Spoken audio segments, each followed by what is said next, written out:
Juarez for about 25 years. I saw the twin plants down there. They worked for a while. But let me tell you something. When we left there in 1980, there were hammers and sickles painted everywhere in Juarez. That government is totally corrupt now. God couldn't print enough money to help that government. It's too corrupt. So to say these people want to come up here for a better life, sure they do, but we can't take in the whole world. And I just don't see, as far as the southern border is concerned, I personally don't see any hope, because I see this creeping socialism coming up from the south part of the border, coming into our country, coming into our government. And there's a local chapter here. I don't know if any three of you know who it is, but they have a big control over our government here, right in Lubbock. And they're all over Texas. And I would like for all three of you to comment if you know who this organization is and what they're doing and how they're undermining our churches, our schools, and our governments. And I'd like all of you to comment, please. Well, I think that the whole issue gets back. I'm not aware of underground or, an organization. It's not underground. Okay. I think it gets back to the legal immigration of people, and that's what we need to do as far as making sure that happens. Also, one of the things I think that could work quite well is just the documentation of folks coming in, so that we know who is here, how long they're going to be here, that type of information for certain groups that want to come up from time to time to earn a living, to maybe follow the crops. That's, I think, as long as it's, they're, again, legal and then under the guise of our system, then that's something that we should have in place and encourage. But I don't think anybody should be for the illegal immigration and the problems that causes in our state. I believe you're referring to the Industrial Area Foundations organization that is organized here in Lubbock. There are about 16 IAF organizations in Texas that I know of. Right here in Lubbock, we have an organization called WPOS. And if you are familiar with their literature, which they do publish a lot of it, it says that they are organized for power through institutions. That's their mantra.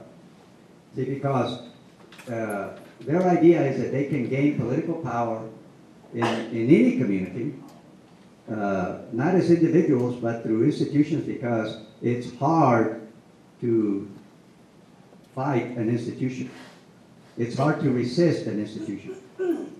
And so their idea is that they would gain power, and through that power, they would change the community to mold it to fit their philosophy. You know some of these organizations. One of them is known as ACORN, and I think all of us know about ACORN. It's that kind of an organization. We know that Barack Obama was a community organizer.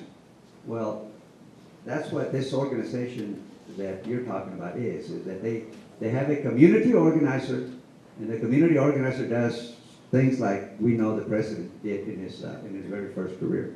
So that is something that's what you're talking about. And they also help illegals to be illegals.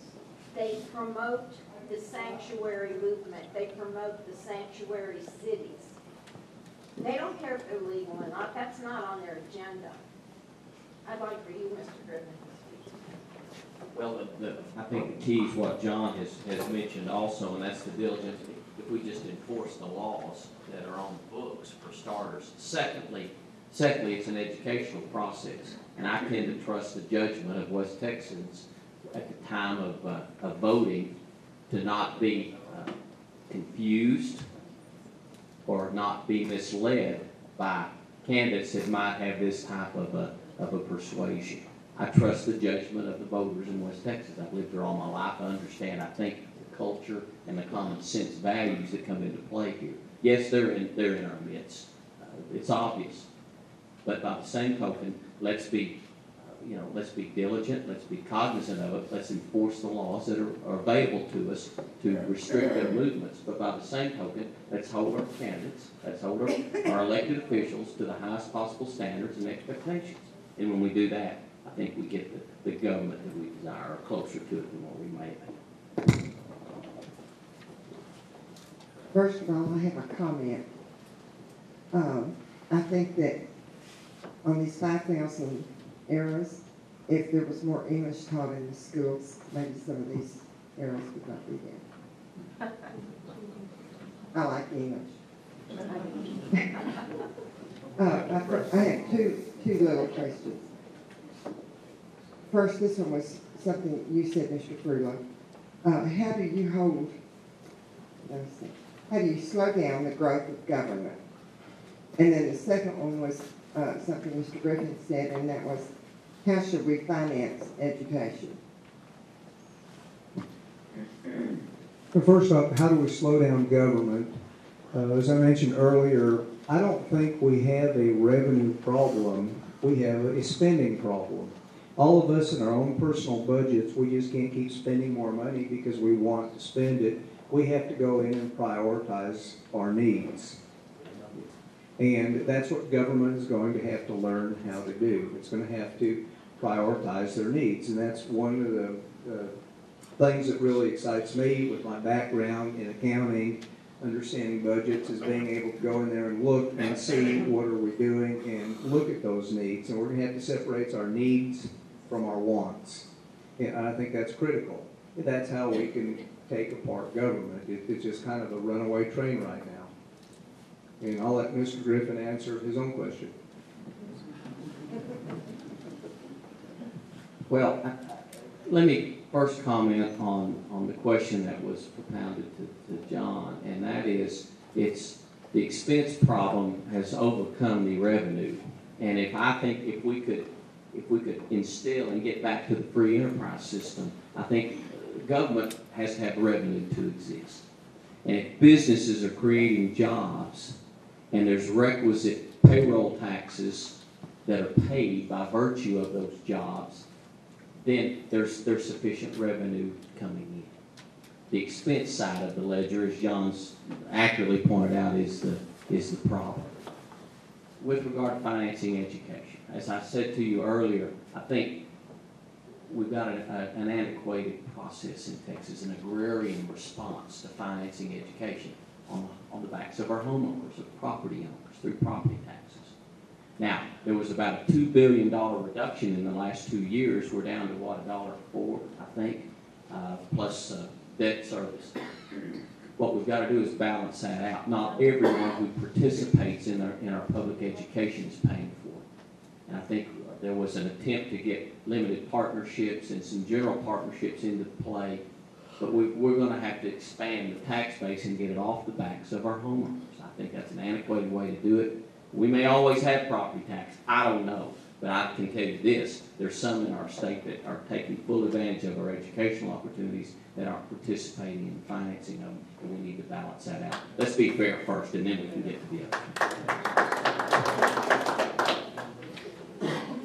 Well, that question wasn't for me, but I agree that, for example, our own legislature, our own elected officials in Austin voted to allow in-state tuition for university students that are in Texas illegally. Our own legislature did that. So they did not contribute one penny, not 1 cent, to Texas education. But each year it has grown. I believe the last figure that I read was something like 120 million taxpayer dollars being given or paid on behalf of these individuals who have not contributed 1 penny to the tax base. And I think that's wrong. But our own legislature did it. It was our own elected officials. That will not happen if I am elected. It will not happen. It will not happen.